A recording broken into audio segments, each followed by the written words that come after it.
In job interviews, assign minus points. In the aftermath of a recent job interview, I found myself thinking that I should have written down demerits, minus points, for every red flag that had popped up during the conversation. I felt like there had been enough red flags already within the first 5 minutes to pass Henry Belt's notorious red line of failure. Who is Henry Belt, you might ask, and what are those demerits? Here's a bit of trivia for you. One of my all-time favorite science fiction stories is Sail 25 by Jack Vance. The story was first published in 1962, and Bing's Chat Copilot summarizes its plot as follows. Sail 25 introduces Henry Belt, who trains cadets for space work. In a light sail-driven craft, the cadets must demonstrate their abilities by navigating to Mars and back. If things go wrong, Belt is locked in his cabin, drinking whiskey, and won't help because he expects to die in space.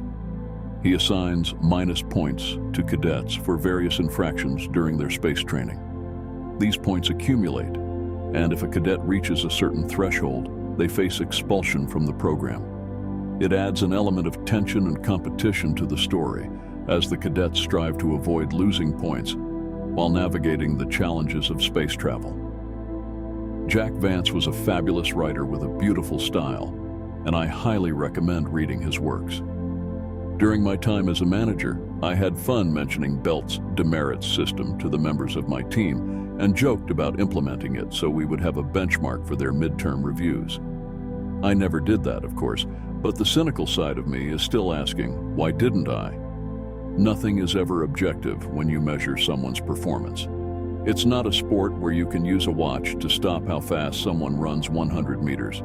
Also, every person has a different background, faces a different personal situation, and they just might be struggling with something in their private lives that affects their performance. A humane manager should take these things into consideration. On the other hand, why?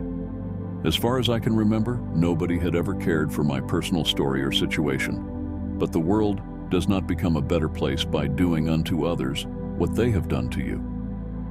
Still, a case could be made that the arbitrary assignment of demerits probably is as good a tool to review someone's performance as any of the other things management schools have come up with. The beauty of the minus point system is that it works both ways equally well. In the interview that triggered my Henry Belt memory, I was the person who was being interviewed, and the people that were interviewing me were producing red flags faster than a swarm of flies can gather on a rotten piece of food.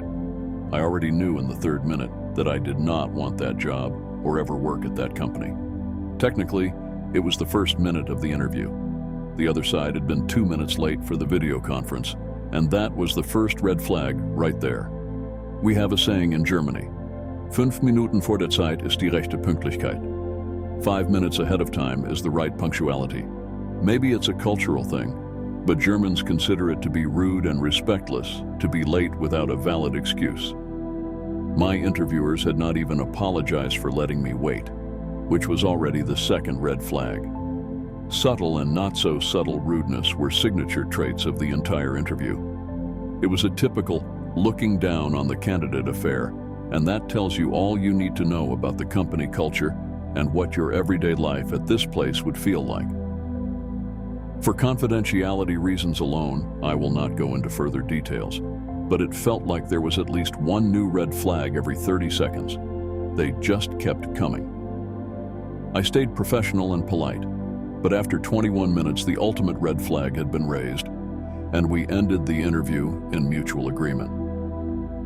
My gut feeling had already been warning me for days before the interview finally took place. The long list of minus points only proved that my gut feeling had been right all along. Why am I still not simply listening to my instincts, I wonder? When it comes to workplace dynamics, my intuition never fails. I just wish I could predict the lottery numbers as well as I always could predict developments at the companies where I worked.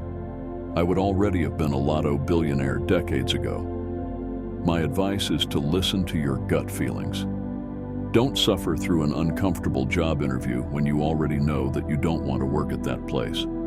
If you need a more rational form of measurement, Decide for yourself how many red flags, if any, you are willing to tolerate. Draw a line at that number, and then start adding minus points. When you have reached the line, you know you can end the interview and you do not need to pursue that job any further.